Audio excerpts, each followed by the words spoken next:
Salut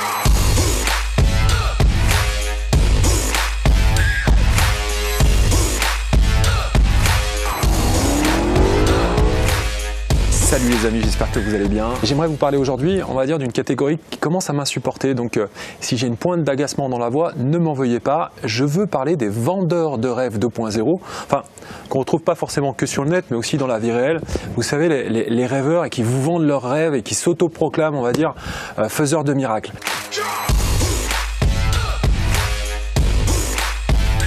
Voilà. Et par contre, ce sont les mêmes qui vous mettent des recettes miracles sur Internet ou qui vous expliquent le dernier plan à la mode pour gagner de l'argent en claquant des doigts, en moins de 7 jours, en partant de zéro, comment devenir millionnaire. Enfin bref, vous les reconnaissez. Je parle de ces gens-là. Voilà. Et j'en peux plus. Parce qu'au demeurant, ça peut paraître sympathique. Ils sont sympas. Voilà. C'est des gens qui sont plutôt enthousiastes, qui sont sympas. Sauf qu'ils vous prennent du temps, ils vous prennent de l'énergie. Okay, et ils vous racontent n'importe quoi, ils vont vous user, ce sont des vampires psychologiques, il faut les combattre, sinon ils vont vous tuer, Et j'aimerais juste faire voilà, un petit point sur la façon de les reconnaître aisément, parce qu'ils sont facilement reconnaissables. Déjà, ils vont graviter sur des sujets qui aujourd'hui sont toujours dans l'air de temps, dans la mouvance. Les sujets, vous les connaissez, c'est la crypto-monnaie, évidemment, c'est le MLM, c'est le marketing de réseau. Ils vont évoluer aussi dans des sujets comme le dropshipping, comme voilà, tout ce qui va vite et qui peut paraître, on va dire, facile. Très souvent, le dénominateur commun de ces gens-là, c'est qu'ils n'ont absolument aucune patience. Ils sont dans la rapidité d'exécution. Les sujets qu'ils traitent, ils le font en toute superficialité. Et quand vous leur posez, vous savez, 2-3 questions un peu pertinentes, un peu bien pensées, un peu plus profondes, bah, ils s'écroulent. La bouche, elle devient pâteuse et c'est comme ça qu'on les démasque aussi, c'est en leur posant des questions plus précises. Autre élément assez intéressant, c'est qu'ils n'ont pas de stratégie à long terme, ils sont dans l'absence totale de conviction et ils surfent d'une bonne idée à une autre comme un hawaïen. C'est facilement reconnaissable.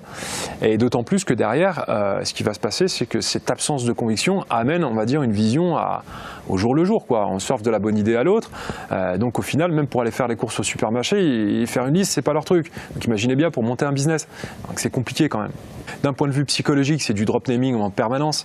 Ils vont vous parler de Dubaï, de Maître Gims, ils vont vous parler de plans offshore, ils vont vous parler, enfin bref, tout ce qui fait briller, tout ce qui fait que ils confondent encore une fois la passion de faire du bon business avec le fait d'exister. L'existence pour eux se résume à une suite d'accumulation. Non, c'est pas l'obsession de l'argent à tout prix qui fait de toi quelqu'un de bien et quelqu'un de toi millionnaire. Hein. Ça s'appelle l'apparat. Ce qui va faire de toi quelqu'un de bon, de consistant, c'est justement ta faculté à aller en profondeur sur les choses, ta faculté à apprendre les choses avec enthousiasme et passion. Et c'est ce qui leur manque essentiellement.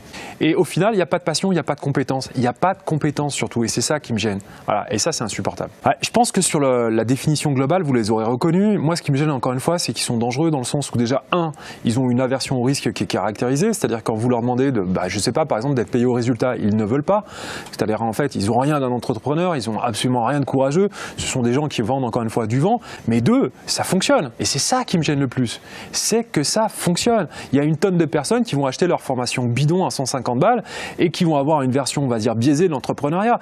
Et ça, encore une fois, c'est dangereux. C'est dangereux parce que la réalité, c'est qu'en France, l'entreprise, quand on veut monter un business rentable, on est plus proche d'un bootcamp, c'est plutôt le parcours du combattant et qui va s'étayer en juillet sur des durées assez longues, plutôt que la version, encore une fois, les anges de la réalité. La vérité, c'est que vous allez plus pouvoir avoir du larme, des sangs et de la sueur, comme disait Churchill, plutôt que la facilité. Allez, petite parenthèse fiscale également, comment se fait-il que ces gens-là, aujourd'hui, ne vous parlent pas de la double imposition à la française? Vous savez, la double claque, impôt sur les sociétés et ensuite impôt sur le revenu. Non, parce qu'au final, vous faites raser quand même 70% des bénéfices, sans parler des charges, des cotisations sur les salariés, etc. Je ne comprends pas qu'aujourd'hui, ils ne vous parlent pas de ça avec toute l'expérience et on va dire la réussite et la gloire qu'ils ont obtenue. C'est quand même bizarre, non? Donc ça, tout ça me fait dire que derrière, ces gens-là sont une plaie et il faut les fuir. Fuyez-les, vous allez gagner du temps, de l'argent et beaucoup d'énergie. Merci les amis, à bientôt.